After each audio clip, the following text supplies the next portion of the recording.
When the little girl whispered, "Daddy said it wouldn't hurt," the maid's heart stopped. For a moment, the air in the mansion's grand library seemed to thin, pressing against her chest until breathing felt impossible. Her pulse quickened. The child's words were simple, but the weight behind them was unbearable. What she had just discovered made her fingers itch toward her phone. She would dial the police no matter the consequences. Money, power, threats, none of it mattered now. The father believed his wealth could shield him from judgment, that his reputation was untouchable. But what he didn't know was that truth, once spoken aloud, had a way of breaking through the thickest walls of silence. And when the girl's mother returned, everything would shatter in ways no one could have foreseen. Before diving deeper into what happened in that mansion, take a moment and let us know in the comments, what time is it right now where you're watching from? The library was suffocatingly quiet, the kind of silence only money could buy. Every inch of the room spoke of wealth, thick velvet drapes that softened the light, shelves upon shelves of perfectly arranged, leather-bound books, polished mahogany furniture that gleamed under the crystal chandelier. Gold-framed portraits of long-dead ancestors stared down, their painted eyes judging everything beneath them. But at the heart of all that stillness, a sound broke through, soft, muffled sobs. The maid dropped to her knees. Her uniform, starched black with crisp white trim, still held its neatness, but her face betrayed her panic. She leaned close to the trembling girl, trying to keep her own voice calm.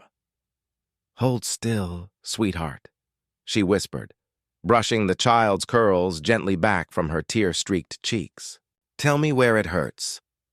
The little girl, no more than 7 years old, sat slumped in her neat blue pinafore over a white blouse.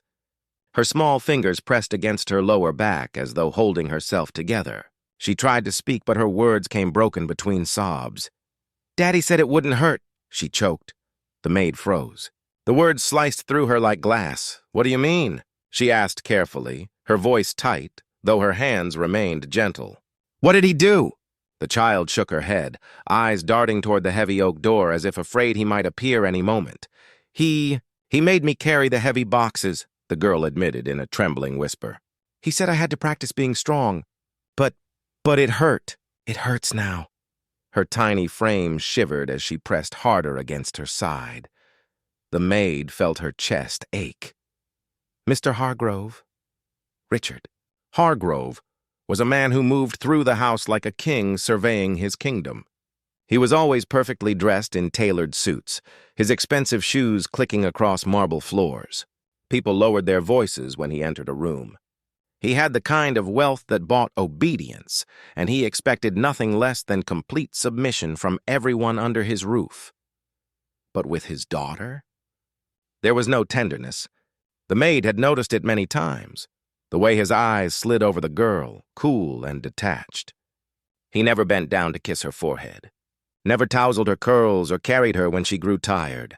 The absence of love was louder than words, and now the truth was here, spilling from the child's mouth. It wasn't training. It wasn't discipline. It was cruelty wrapped in authority. "Why didn't you tell me sooner?" the maid whispered, fighting to steady her breath. "Daddy said not to," the girl whimpered. "He said if I told he'd make it worse. And Mommy wouldn't believe me. She loves him." The maid's throat tightened. She had heard those words before. Not in gilded libraries or sprawling estates, but in the broken house of her own childhood.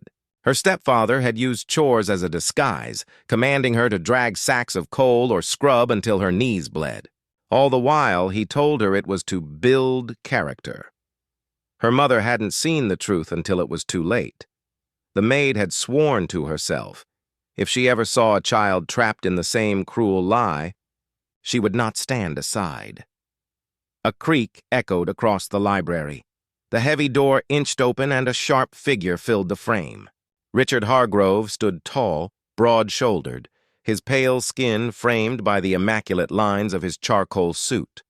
His tie was perfectly knotted, his cufflinks gleamed under the light. But it was his eyes that froze the room, icy, narrowed, full of disdain. "What?" His voice cut through the air like a blade. "Are you doing on the floor with her?" The maid stood quickly, instinctively pulling the girl behind her small frame as though her own body could shield her from him. "She's hurt," the maid said, her voice firm though her hands trembled at her sides. "She's crying." "What did you make her do?" Richard's lips curled into a cold laugh. "She's dramatic. All kids are. A little weight won't kill her. It builds character." "She's 7," the maid snapped, her anger breaking through. "7! You're treating her like she's grown when she's still a child." His expression hardened, the faint smirk vanishing. He took one slow step forward, his polished shoes thudding softly against the rug. "And you think," he said quietly, dangerously, "that it's your place to tell me how to raise my daughter?" The maid felt her knees weaken, but she forced herself to stand taller. The little girl clutched the hem of her uniform, eyes wide with fear. Her lips trembling, Richard's gaze swept over both of them, cold, dismissive, the look of a man who believed he owned not just the walls around him, but every soul within them. The maid's voice snapped, her words trembling with rage that she could no longer hide. Her back could be damaged forever. "What were you thinking?" The words cut through the library's heavy silence like a whip. Mr. Hargrove's eyes narrowed, his polished facade hardening into steel. He stepped closer, his voice laced with contempt. "Careful," he warned coldly. "You forget your place. You clean floors. You polish furniture. You don't question me." The maid felt her heartbeat thundering in her ears, as if the very sound might drown her out. But she refused to shrink back, not this time. She placed a steadying hand on the little girl's trembling shoulder and looked him directly in the eye. "You told her it wouldn't hurt," she said, her tone shaking with restrained fury. "But she can barely stand." "That isn't training, Mr. Hargrove. That's cruelty." For a moment, the man's expression was unreadable. Then his lips twisted into a smile so cold it made her stomach turn. "Cruelty?" he echoed, his voice low and mocking. "No, Maid. That's reality. She isn't mine. My wife brought her into this house against my will, and I'll be damned if I let her grow up spoiled under my roof. If she stays here, she'll toughen up, or she won't stay at all." The maid gasped. The words struck her like a physical blow, leaving her breathless. "She isn't mine." There it was, the truth he never dared to say in front of his wife. The bitter, ugly truth behind his coldness. The child wasn't his blood. She wasn't a daughter in his eyes. Just an unwanted reminder of his wife's choice. The girl whimpered at those words, clutching her small back even tighter. Her sobs grew softer, as if she thought shrinking into herself might make her disappear. The maid turned quickly, kneeling to meet the girl's watery eyes. She brushed back her curls with trembling fingers, whispering fiercely, "It's okay, baby. I've got you. You don't have to carry anything for him ever again. Do you hear me? Not ever."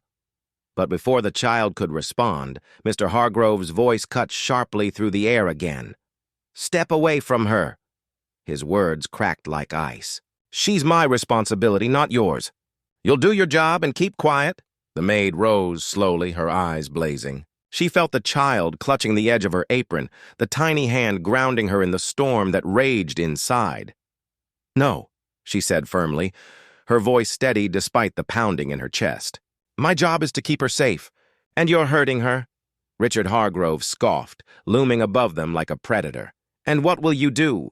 he sneered. "Call my wife?"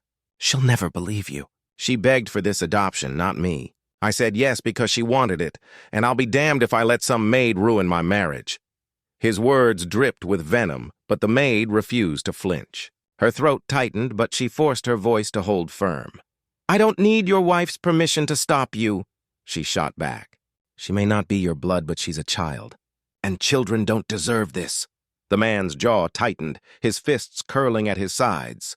His icy composure cracked, revealing the raw fury beneath. "One more word," he hissed, "and you'll be out on the street before the day is over." At that, the little girl tugged desperately at the maid's sleeve, her tiny voice breaking through the tension. "Please," she whispered through her tears, "please don't go." That was it. The last thread of the maid's restraint snapped. The fear that had held her tongue dissolved, burned away by fury and by the memory of her own childhood, of the nights when no one stood up for her. Slowly, Deliberately, she slipped her hand into the pocket of her apron. Her fingers curled around the cool weight of her phone. Her thumb hovered over the keypad, trembling only slightly. Her voice, however, was unwavering. "I'm not going anywhere," she said, "and neither are the police, until they've spoken to you." For the first time, Richard Hargrove's mask faltered. His face drained of color, rage and disbelief clashing across his features. His perfect composure cracked as he took a step forward, his shoes striking the ornate rug with the force of hammer blows. The maid wrapped her arm tightly around the child, pulling her close. With her free hand, she lifted the phone and pressed it to her ear. The room felt suffocating, the walls closing in, but she held steady. For the first time in this mansion, someone was calling him out. The line rang once, twice. Then the calm voice of an emergency operator answered. The maid's voice trembled at first, but as she gave the address, this vast, gilded prison masquerading as a home, her words steadied. The urgency in her tone could not be mistaken. Behind her, Richard's voice rose, low and venomous, vibrating with a fury barely held in check. "You stupid woman," he spat. "Do you have any idea what you've just done?" He stepped closer, towering, his polished shoes striking against the rug with heavy finality. "I have lawyers," he seethed. "Judges, police captains. They all answer when I call. You think dialing a number will change anything? I'll slip right through their fingers like I always do." He pointed a trembling, furious hand at her. "But you—" He jabbed a finger toward her chest. Then, to the small figure trembling at her side, "You and that brat will be out. Both of you. She'll end up in some foster dump, and you'll be back scrubbing toilets for pennies." The little girl whimpered at those words, clinging tighter to the maid's arm as though she might vanish if she let go. The maid pressed her free hand protectively over the child's trembling fingers. She could feel the girl's fear, her desperation, her unspoken plea. "Don't leave me." Don't let him win. Her own fear was real, pounding in her blood, but it was no match for the fire burning in her chest now. This time, she would not be silenced. The maid bent low, her voice trembling but fierce as she whispered into the child's ear, "Don't listen to him, sweetheart. You're safe now." Her own knees shook under the weight of fear, but her jaw set like stone. If money bought justice every time, then no child in the world would ever be safe. She looked up at the man towering above them. "You can't scare me out of protecting her." For a split second, Richard Hargrove faltered, as though stunned that someone, a servant of all people, would dare talk back to him. But the pause didn't last. His face flushed, veins standing out against his temples.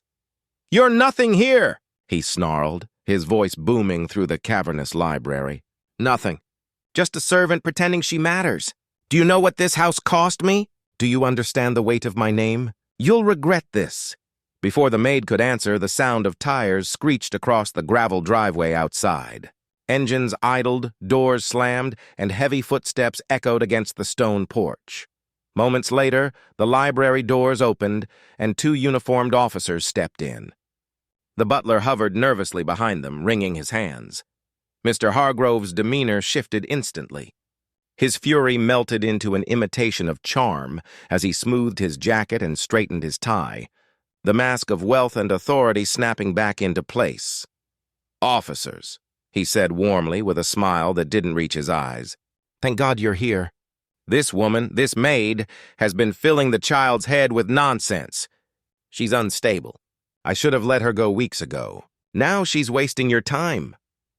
The officers exchanged a glance, but the older one's gaze dropped to the small girl who was still clutching her back, tears streaking her face. He crouched slightly, softening his voice. "Miss," he said gently, "did someone hurt you?" The maid knelt beside the girl again, brushing a curl from her forehead. Her voice was tender but urgent. "Tell them, honey. It's okay now. You can say it."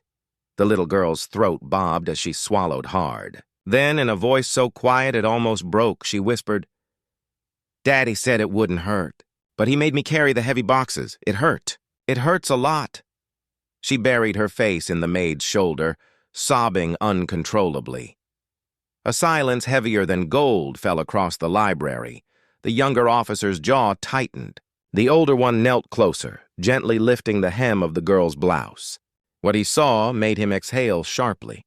Dark bruises spread across her small back, ugly marks no amount of money could hide. The officer stood, his voice clipped and firm. "Sir," he said, turning to Hargrove, "we're going to need you to come with us." For the first time, the mask cracked. Richard let out a brittle, humorless laugh. "Bruises? You think bruises mean anything? Children bruise all the time! Do you even know who I am? I'll have your badges on my desk by morning. My attorneys will shred this accusation before sunrise." The younger officer pulled a pair of handcuffs from his belt. "Your attorneys can explain all that in court. But right now, you're under arrest for child endangerment and abuse."